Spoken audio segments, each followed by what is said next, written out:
Well, good afternoon, everybody, and welcome. Thank you for coming to listen to my wonderful daughter-in-law, who I'd like to present to you. Her name's Kate Curtis, and Kate is a very, very many-talented person. I can't go through all her wonderful talents, but the exciting one that she has come to talk to you about today is her open water swimming adventures. And I see a few more people coming in. We may need a couple more chairs. So these swimming adventures that you're going to hear about make me shiver. Not only because she's swimming in very cold water, all around here, Puget Sound, Lake Washington, and other cold water places, but also apprehension. It's a scary business to set yourself out there in the open ocean and decide you're going to swim across it. But she's achieved many, many great things, and I have undying admiration for what she's done. So, Kate, it's your stage, and welcome.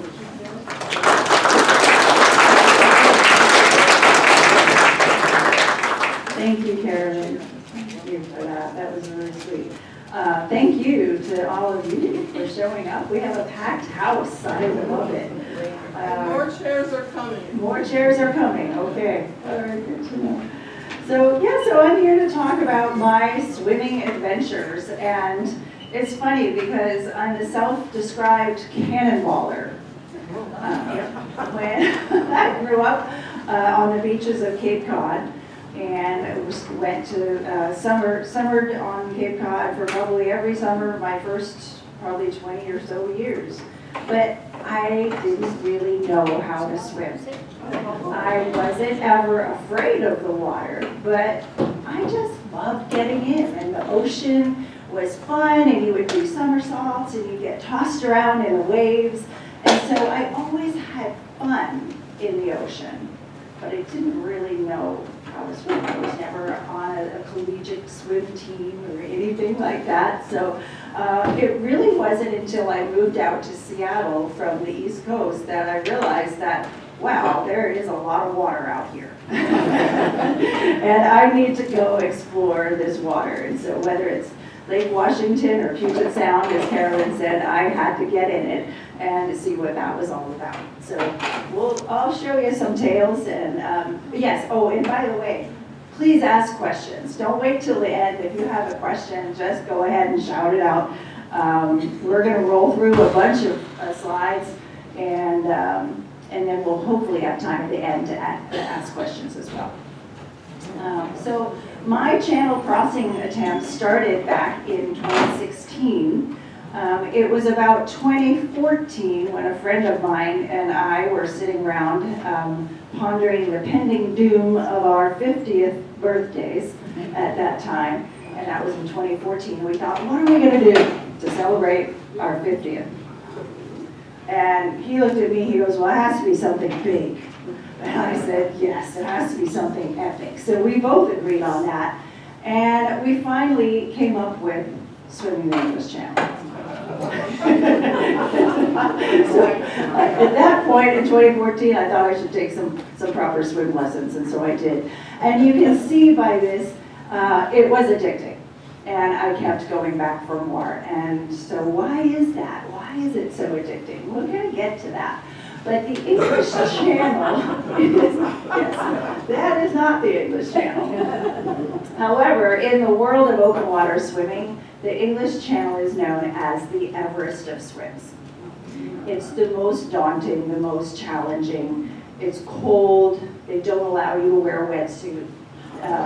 It's 21 miles as the crow flies. However, swimmers don't fly like crows, and so we have to deal with currents and tides. And so my first swim was about 42 miles across. It's a long swim. Now I had a team of people, fortunately, but that was a long one. So it's known as the Everest of swims, and that was epic enough for our 50th birthday. So I got to work and started researching, how do I do this? How do I go about swimming the English Channel? And a lot of people said, Kate, you're crazy. Just go to the beaches of Cape Cod and relax on your 50th. How about that? But yeah, you have to deal with tanker ships. You have to deal with storms at sea. Some years, not a lot of people can swim because of the storms. Every year is different. And you know, the English coast in the summer is quite chilly. It's not always nice and warm in the summertime. You have to bring your puffy coats with you. That's a nice perspective of some calmer water and some tankers, but that's what you have to get across.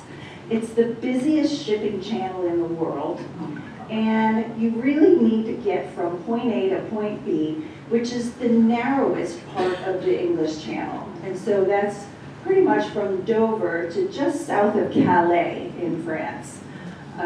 21 miles, like I said, as the crow flies. They could have called it a lighthouse swim, because really you're swimming from South Foreland Light on the Dover side all the way over to my favorite little lighthouse called Cap Grey Nose, or that's the English version of it. Cap Grey Nez is the French pronunciation, but we call it affectionately Little Grey Nose, and he's on the French side. And if you're lucky enough and there's no clouds, you can see Little Grey Nose from even the English side. So they shine their lights at each other, and it's kind of fun at night to see the two lighthouses shining your way, and you know you're going to make it to Cape Grey Nose, hopefully. And so just to orient you, we're really looking at the North Sea on the top, the North Atlantic Ocean down there, and so the Strait of Dover, it's really like an hourglass, if you imagine that. You've got this big ocean up top and another big ocean down below. And so it really is like an hourglass. So the tides and the currents can get pretty wild out there. So you can see then that it makes sense that you would swim the shortest little route from Dover towards Calais. And when you look at that, and you look at Europe and England from this perspective, you can see that hourglass pretty well. And you can see that if England, by the way, were to be attacked, where do you think they would go? Right? They would go to Dover. And so this started happening as early as 55 BC, when Julius Caesar decided to take his army over there. And guess what happened? They were unsuccessful because of tides, currents, and the weather. Yeah, he couldn't even land his boats. So what happened is all his men had to jump off the boat in full uniform and try to make it to land. That was back in 55 BC. So you can imagine that way. Well, he tried again years later, and that's another story for another day, but he continued to try to attack Dover. So little Dover, poor Dover, had to start building castles. And by the way, there's the great little lighthouse as part of the castle that they built on the hill. And it was built in the 1st century, about 70 years after the Roman invasion. And it's really, it's amazing just to go up there and just touch it, which we did. It's from 1 AD, it's so old, and it's only one of 3 remaining Roman lighthouses in the world. It's really incredible. Yeah, really incredible. So, but Dover realized that they had to put up some defenses and defend themselves. So they built a marvelous castle, and this took place, you know, in anywhere between the 11th century and the 18th century. They just kept reforming it and rebuilding it. So that's what it looked like. It sits right up top the White Cliffs. And by the way, if you've never seen the White Cliffs in person, they really are white. And it's really outstanding. It's just chalk. In fact, you can go up to those and feel them and just rub off the chalk on your fingers. It just really is neat. So the castle sits right up there as a nice landmark for all to see. So when you're swimming out there in the Dover Strait, you can just look back and kind of feel that strength of the castle, which I like to do. And there I am, visiting the old lighthouse, and that was one of the trips that I decided I'm just going to go up there and give it a big hug, because it certainly has saved a lot of ships from shipwrecks out there too. That's me right at the White Cliffs, and like I said, it was so epic going the first time and seeing them in person. Part of it is just roaming around Dover and sightseeing was so exciting for me. And so this is when I started thinking, there's a song called The White Cliffs of Dover, and it really is, and this is a song that my mother used to sing in the kitchen years and years ago, and so I remember it so fondly. And I thought, well, wouldn't it be fun if we all sang today? So I brought lyrics, and we have a volunteer to play piano for us, which is fabulous. Oh, I guess we should have set that up for you. Is everybody ready to sing? Do you guys remember this song? Yeah. It's one of my very favorites. Bluebirds over the white cliffs of Dover, tomorrow just to wait and see. There'll be love and laughter and peace ever after, tomorrow when the world is free. Shepherd tends his sheep, and the valley will bloom again, and Jimmy will go to sleep in his own little room again. There'll be bluebirds over the white cliffs of Dover, tomorrow just to wait and see.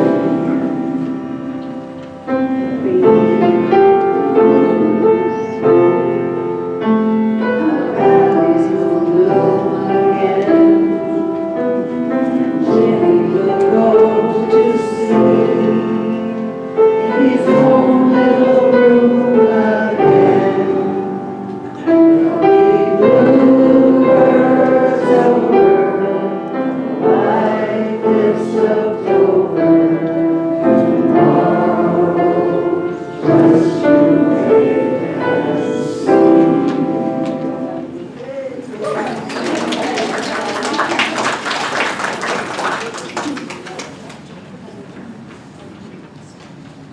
So that gets us all in the mood for Dover. Now Dover, I've been doing a lot of reading and researching Dover since I started swimming. And one of the things I dug up about it is that there's a quote that said, it's impossible to remain neutral about Dover. You either love it or you hate it. You either think it's just a drab pass-through town, or it has a certain je ne sais quoi that you just fall in love with it. Well, guess what? Do you know which camp I'm in? I fell in love. And I'm writing a book about it. It's called 10 Days in Dover. And hopefully in the next few years, I'll finally find a publisher and finish it up, and we'll see what happens. But I do love it that much. And so one of the things you should know about Dover is the seagulls are unusually large, and they will wake you up at 4 a.m. So, and in fact, if there's no screens on your window, they'll fly right in. So that's kind of fun. Nice little tip about that if you ever go.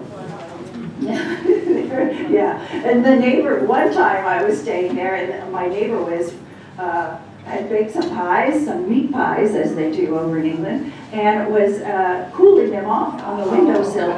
Oh my gosh, even I know enough not to put pies out on the windowsill.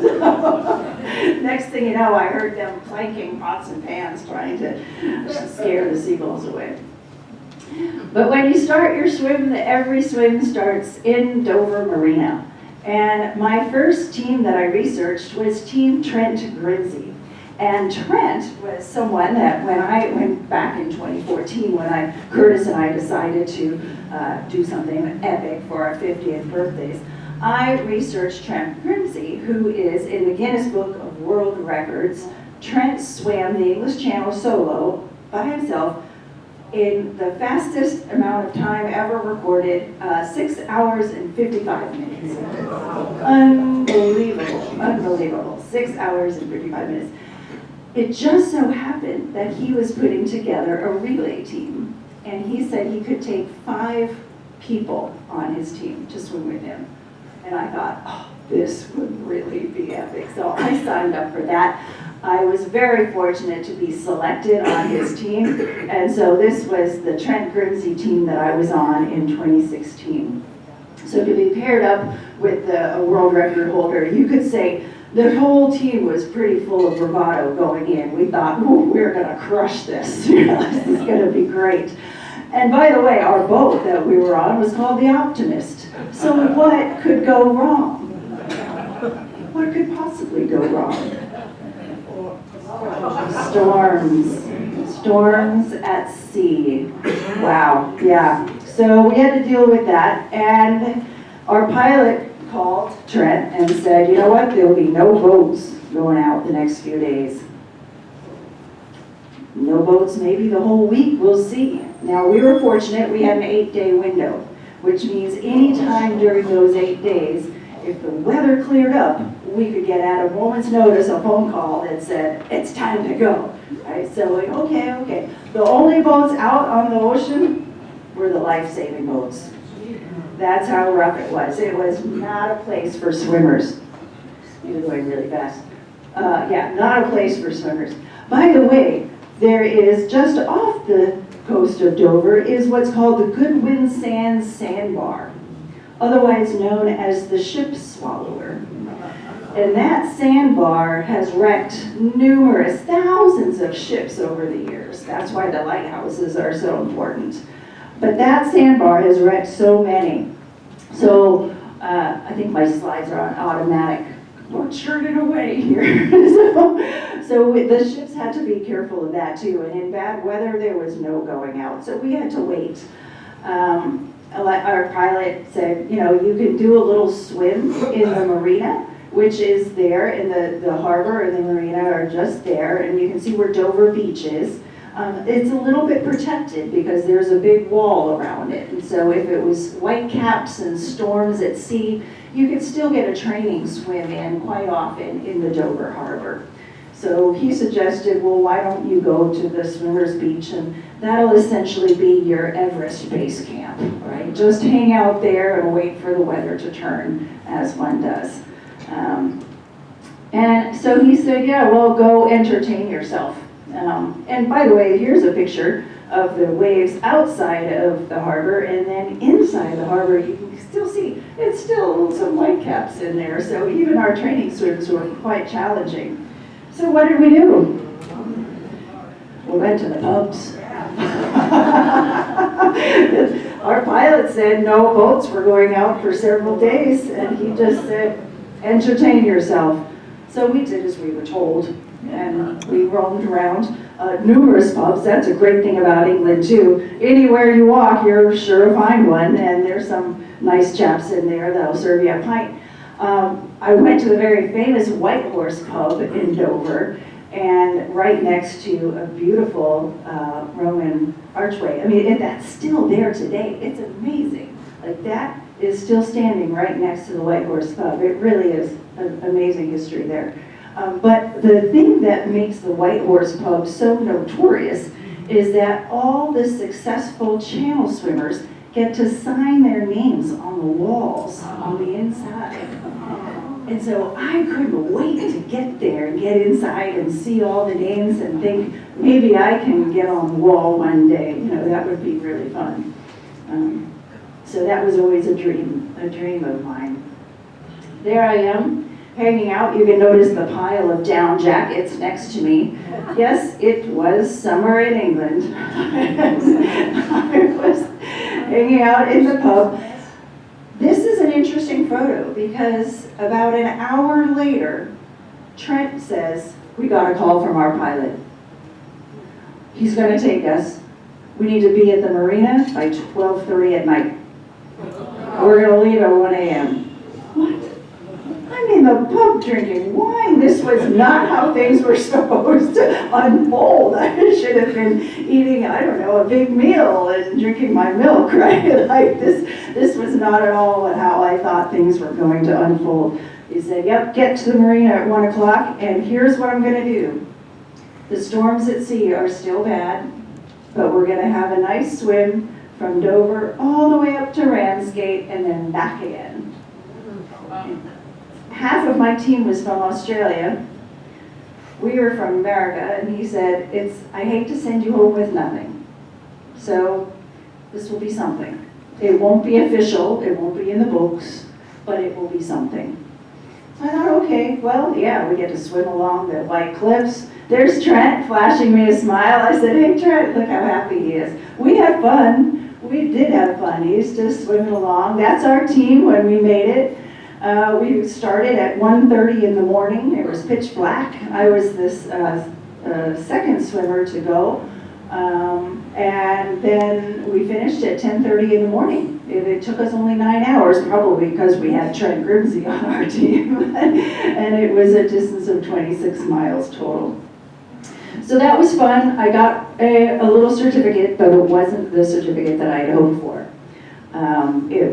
It kind of left me feeling like there was something else I needed to do. I still needed to get to France. You know, and so when I see this quote, I think, yep, it's time to go back. Time to go back, get another boat. So I wanted to find out which boat Trent Grimsey had. Because if he could do his swim in 6 hours and 55 minutes, I wanted his pilot. I wanted his boat. So I did a little research there, and sure enough, that was the Oram family. Michael Oram, he had Michael Oram, the dad, and Lance Oram, his son, both run the boat business, taking people, swimmers across. And so I said, well, that's the boat I want. So back to Dover Marina, back to Sea Satin. And I put together a team in 2018, and we called ourselves the Puget Sound Swimmers because we were all from here, and we all swam out at Alki. And so that's our crew. That's actually us training out at Vashon Island. And we decided we were going to go back and try again for France. Training out at Alki is pretty chilly. We had to get in there without a wetsuit if we were going to be really ready for that. When I finally did get to go, I was the first one to jump off the boat, and what you do is you swim all the way to Shakespeare Beach, and that is where your swim starts. And so when you get to Shakespeare Beach and you clear the water line, you're supposed to wave your hands around like a crazy person. The boat blows the horn, and that's the official start of your swim, is straight from there. So we started exactly at 6:56 a.m. As I said, I was the first swimmer leaving Shakespeare Beach.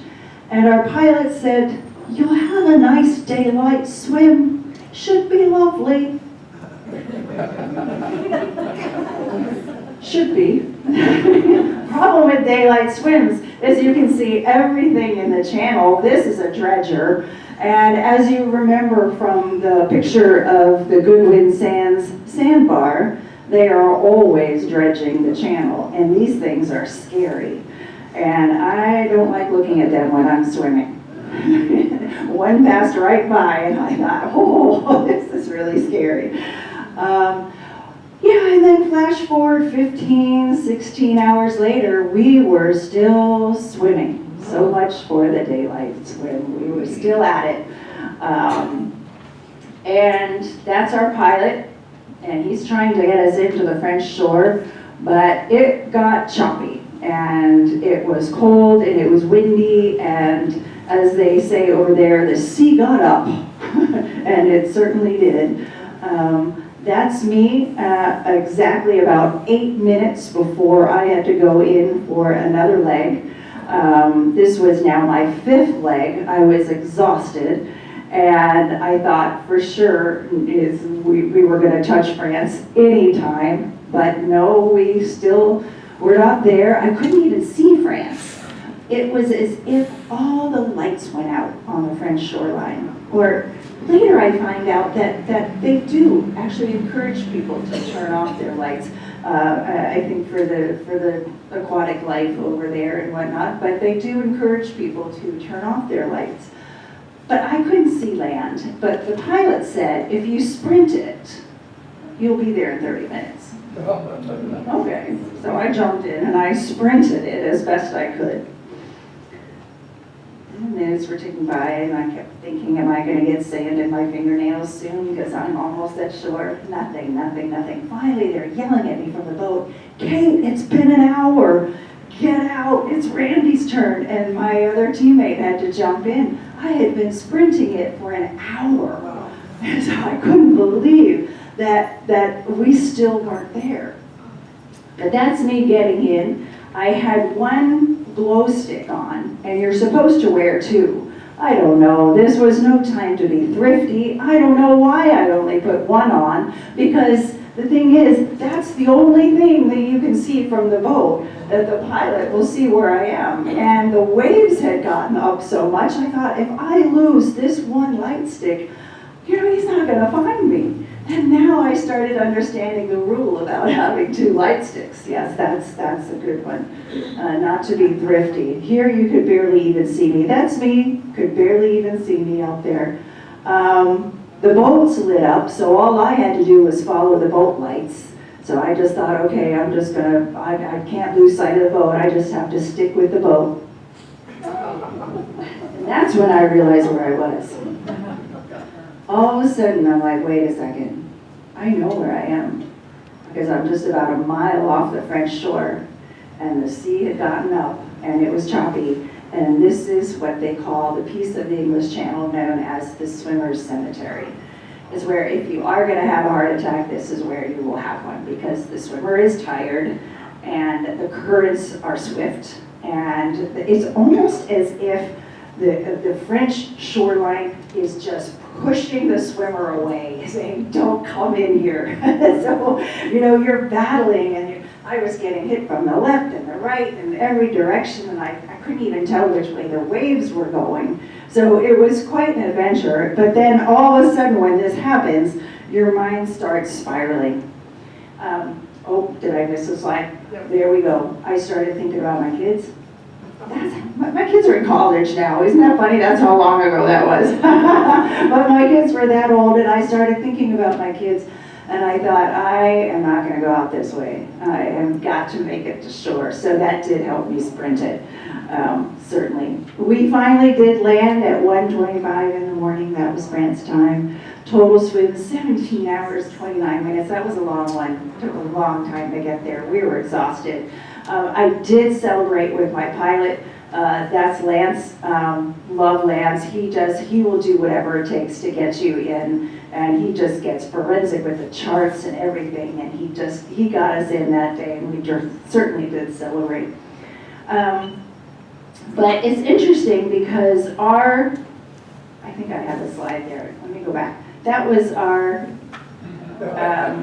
swim. Yeah, so much for the straight line as a crow flies. I have people come up to me and ask me all the time, Kate, why didn't you just swim to France? Why didn't you just swim to But the reason why is, and that I'll explain in the next slide, is that this ebbing tide pushes south, remember the hourglass, and then the flooding tide pushes north. And so when you see a track like this, then you add in the fact that the tide changes every 6 hours. It's a 6-hour tide. So every 6 hours it's constantly going back and forth, which then makes that really amazing swim track. So we ended up doing 42 miles instead of the typical 21. So exactly double. Exactly double. Yeah. Yeah. 2020, so that was 2018. In 2020, I got another boat. But you guys remember what happened in 2020, right? Flights canceled. I was crushed. They said, no, you can't get there. Nobody's going anywhere. It's locked down. It's the pandemic. So, okay, well, I thought I'll get a boat for 2021. And nope, 2021 team didn't go either. Couldn't get over to England. And 2021 was probably even more frustrating than 2020 because by that time I thought, come on, I'm sure to get there. But yeah, flights were still canceled and a lot of the international travel had been shut down, unfortunately. So they said, Kate, find something local to do. So I did. So I went to California and I thought, well, California has a channel. They have the Catalina channel. And you certainly can swim that. It's about the same distance, 20.19 miles, so not quite, just under the 21 miles, right? So that was our team. We had 12 people on our team. You're only really supposed to have 6. So what we had to do is we had to swim in a team with another person. So it was 2 by 2. And so what the problem with Catalina is, it starts at night. And so most of your swim will be in the pitch black. And so because you leave Catalina Island and you swim towards the mainland, towards Long Beach. And if you guys know and are familiar with that area, the other thing to know about that is that, yes, there's tankers. It's a huge port, a lot of tankers coming into Long Beach. There's also sharks. Yeah, which I wasn't prepared for that either because there really are no sharks in the English Channel, but there definitely are some in the Catalina Channel. But that was fun. That was definitely a fun experience. The other thing that I did is I went to Jersey. Not New Jersey, but Jersey and Guernsey, the Channel Islands. So I was able to put together a team, and instead of up there in the Strait of Dover, we came down here into the Channel Islands, and we swam from the island of Jersey to mainland France. And that's about, 18 miles there. You can see where it's located. And that was definitely fun. The water was slightly warmer than the English Channel up near Dover. And that was fun. Again, a little bit of current. You can see by the orange track. It pushed us a little bit there, and it took only 9 hours. So that wasn't too bad. The only thing here was that there were tons of jellyfish, barrel jellyfish. And by the way, that's me swimming there with a few in the water, but they're huge. They're really the size of a human head. And you have to just punch them out of your way. So instead of stroking, you're punching the jellyfish. So it took me a little longer on my swim. I unfortunately had to swim at dawn. We were swimming most of the night again. A lot of these swims happen at night. The water tends to be calmer at night. Pilots like taking swimmers at night. I can't say I prefer it. It can be spooky. But what they didn't tell me is at dawn, all the jellyfish come from the depths to the surface to feed. And this is a thing. And I said, well, nobody told me this was a thing. I was super excited to have a daylight swim and to see the sunrise and the fresh morning light. And I said, but nobody told me about that. So I got out of the water, and the person who got in right after me, you know what they had? They had dolphins. Yeah. By then, all the jellyfish were gone, and they got the dolphins. What are you going to do? So at that point, I thought, I sure missed the White Cliffs of Dover because they were really calling my name, and I thought, for sure I'm going to get there. I have to get there again. Maybe in 2022 will be my lucky year. But I went there, I got a boat. Lance said, you got to come back. You still have a credit. I had given him a deposit, for a boat. So he said, I still have your deposit. You're welcome to come back anytime and we'll take you across. So, yep, back on Sea Satin, back with my buddy Lance Orm, put together another team, went back to the marina. This time, Team West Coast 6. We called each other West Coast 6 because we all live on the West Coast. Oh, and that was our goal, Dover to Cap Green, because that's my favorite lighthouse I told you about, and I thought we're going to put it right smack dab on our swim caps. So that was our swim cap design. That's the team, and in fact, all the way over there on the left, Matt Sims is in the audience today. Raise your hand, Matt. He's there with me. And this was our team. We were from Washington, Oregon, and California among us, and so we decided to go across. Oh, what a great swim. First swimmer again entered the water at night, 3:22 in the morning, started us off. We got to see a fabulous sunrise over the English Channel. Just had a great swim. That's me. I mean, can you tell how happy I am? This was really one of the most epic swims I've had. We're swimming along. There's that great swim cap. We designed lots of tankers still in the water, but certainly so much fun. But it's daylight, and I can see the French beach. And it's sandy. And I couldn't believe my eyes. I thought, this is unreal. It was about 5 o'clock in the evening or something, and there were still tons, it's in the summer, so there were still tons of beachgoers out there, probably 200 French speakers, which my French is not that great, but Matt speaks French quite fluently, so he was able to have a bunch of conversations with them. They all came out on the beach to greet us. That's our team. That's Lance on the far left, our pilot. He came on shore with us. And with passport restrictions and rules and so forth, you're really only supposed to spend 15 minutes before they want you to get back on the boat and make your way back to England. There's some rules about that. But we had such a great time talking with all of these folks on the beach and it's having some fun conversations. That was our track. Kind of looks like a little saxophone almost. I always thought, nice little track. We had a nice, long, smooth ride all the way down the channel there. You can see that. 14 hours and 9 minutes. That was a really great swim. Yeah, and the fact that the beachgoers were still out there to crowd around us and ask us questions was really fun. And then we get to go to an awards dinner and celebrate. And at the following March, every March they have an awards dinner, and that was always fun. But the English Channel was calling my name once again. Calling my name, so do I do it again? I mean, look how beautiful it is. I'm telling you, to be swimming in that sea and just feel the freedom of the waves and the ocean and the sky, and it's endless. It's just endless ocean and endless sky.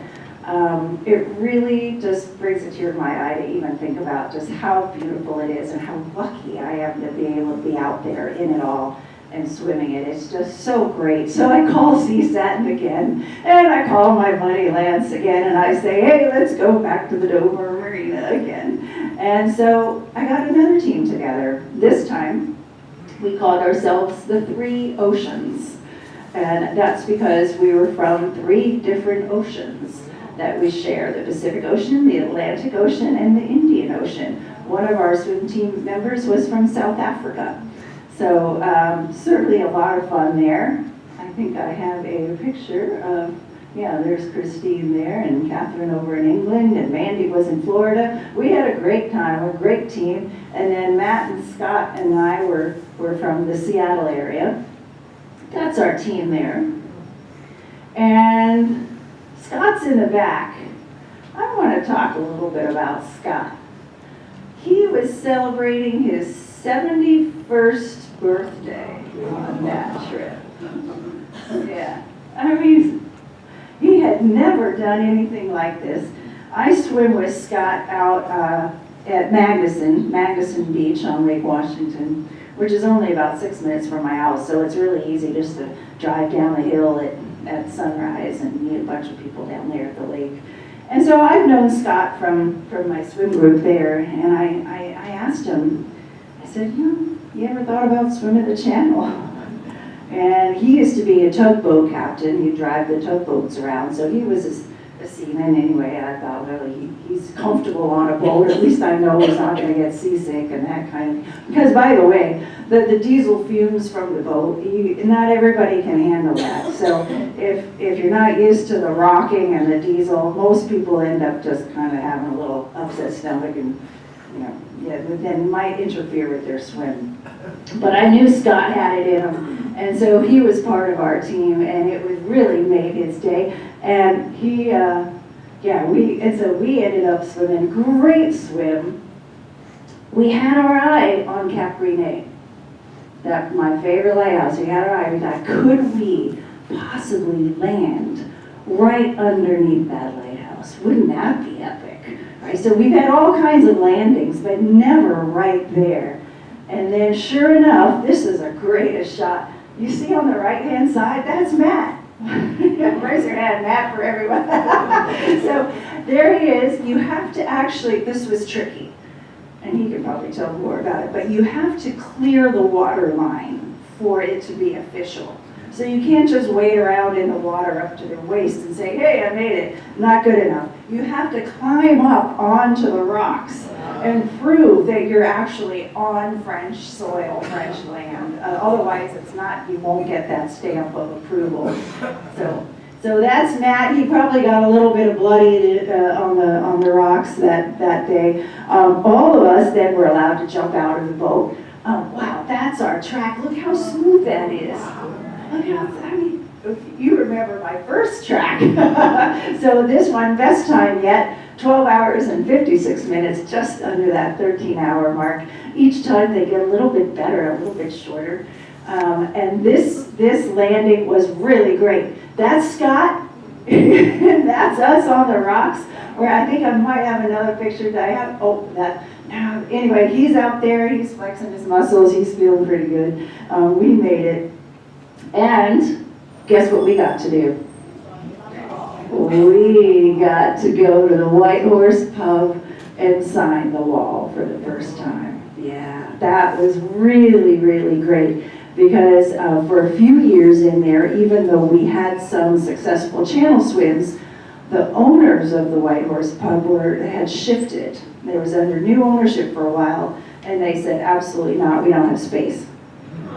And people were looking, yeah, but what about that what about that? What is ceilings, doors, windows, anywhere? But the new owners said, you know what, if you can find a spot, here's a Sharpie, go for it. So we were so overjoyed, I can't tell you. The bartender handed me a Sharpie and said, go find a spot. So we did right by the speaker and started putting everybody's name up on the wall. That was really a long time coming. I tell you, that was about 10 years coming, because that was just last year, but that was 2024. I can't believe it's already 2026. Yeah, so here we are. Yeah. So what's next? What's next? Well, now I'm staring down my 60th birthday. So what do you think? Should I go back? If Scott can do it at 71, right? I thought, well, here we go. All right, 60th birthday celebration in the English Channel would be pretty good. Now, my birthday falls in November, unfortunately, of 2027. So I don't want to swim the channel in November. That would be quite treacherous. Cold, not just cold, but tons of storms that time of year. So I'll have to do it right before I turn 60, but it's my 60th year. I think that's probably good enough. And I'll go back to the Dover Marina, and I already called Lance, and guess what? He said yes, so I have a boat. He said, we're going to take you again. Now he knows me. So, what team are you going to put together? I think Matt said yes. Scott's on the fence. Catherine and Christine from last team, they're on the fence. People are still thinking about it. And we'll be back to see Satin and maybe our old friend Cap Green again. Team name ideas? I don't know. Think about it. Yes. I have a question. When you have the team, what's their function? Do they swim beside you? And also, do you get out after a couple hours and rest and then go back in, or just stay in for the whole time? Yeah, good questions. So, so the question was about how long are you in the water with a team and what's the team's function? So there are two main types of channel swims. There's a solo swim, which I haven't done. You have to have a lot of what I call seal fat for that, because you're in the water for, as you can see, between 14 and 17 hours. So to do a solo requires, a lot of training. A relay means that you're in the water for an hour at a time, and the next person goes, and the next person goes, and the next person goes. So the first team I put together was a 4-person team. That's when I ended up in the swimmer's cemetery. And that was hard, because you only had 3 hours on the boat. Part of that was spent getting warm, because you're shivering. The minute you get out, you're just shivering. And so you get in a sleeping bag with a hot water bottle in there, and you hang out for a while and try to warm up. That takes a good hour. And then you only have 2 hours left before you have to kind of get your head together again and jump in again and support your other teammates and put the kettle on for a cup of tea and whatnot. So those 3 hours went by really fast. So a 6-person team is normal to have 6 people, and then you have 5 hours on the boat. And that's nice, because that does allow you for a good nap, get something to eat. You can help your teammates. There's always somebody on deck, by the way. And whether you're just there smiling and waving and keeping them company, or taking photos, or sometimes you have to yell at them to keep swimming.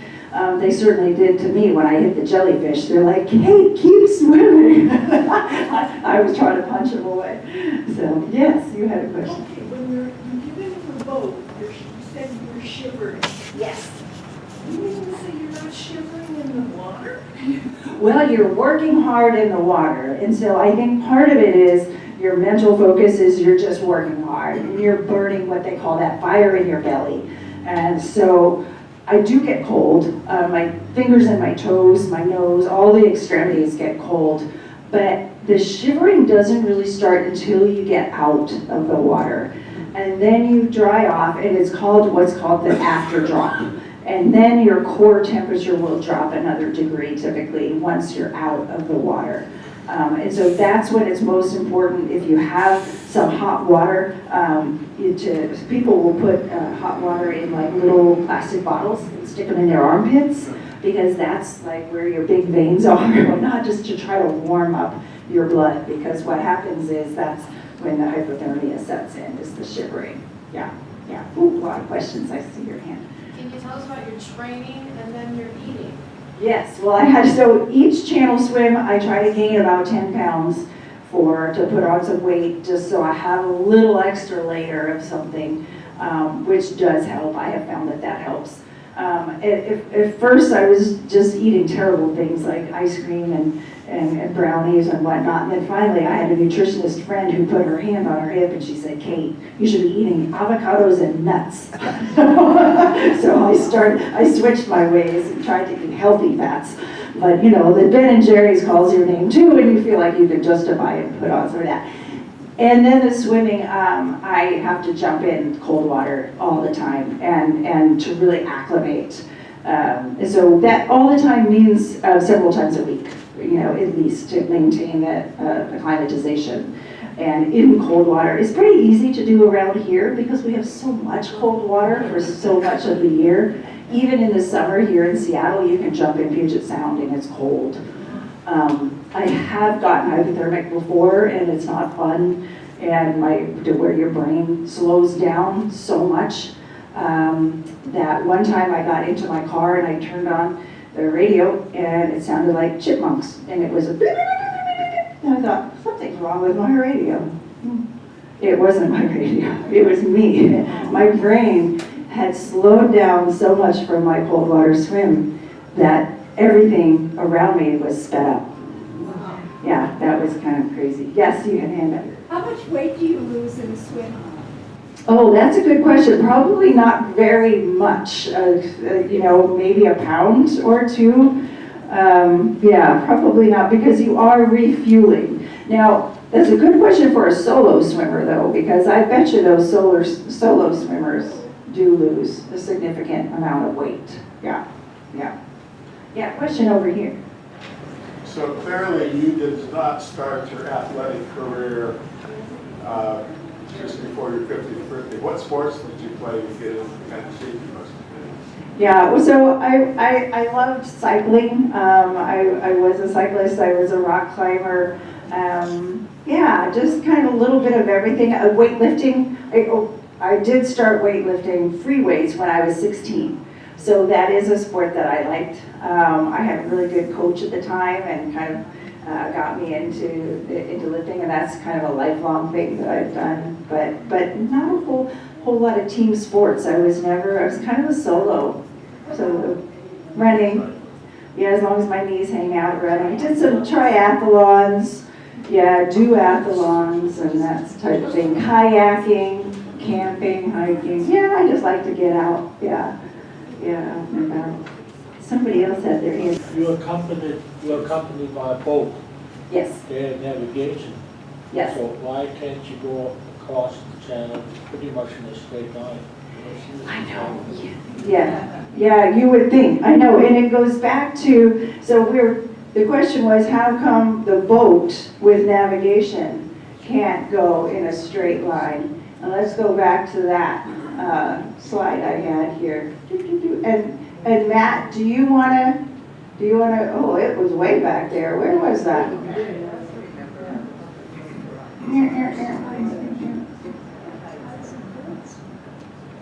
Where was that? Oh, here.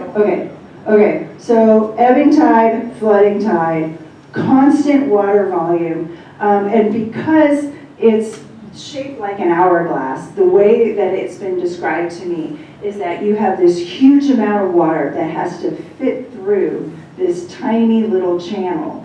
And so I think that's why the English Channel is really called the Everest of swims, because there's nowhere else in the world that looks like this. For that amount of water to get pushed through that tiny little opening, and then 6 hours later, all turn back again and push through the other way, it really is impossible to go straight across on, especially a spring tide where there's even more water in the channel, because then there's a difference between spring tide and neap tides.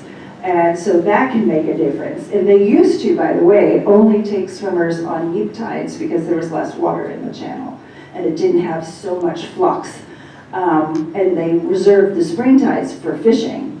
But as channel swimming grew in popularity, then they started taking people on both tides. And unfortunately, I have gotten a couple of spring tides and it's been pretty difficult because there's just that much water moving so fast, faster than a swimmer can swim. Yeah. Yes, Peter. Do French swimmers come to England? So French swimmers come to England, but they have to start in England. So they can't swim from France? They used to. So probably I think about 25 years ago, or maybe even more than that, the French authorities decided no more, we don't want people to come here. So they said no more. But it used to be that you could swim the channel from France to England. And it was a little easier because of the way the currents are. It was a little easier. But for some reason, they just stopped all that. So now you have to start in England. Yep. Yes? Do the boats decide on the actual navigational route, and then you're just following the boat? Yes.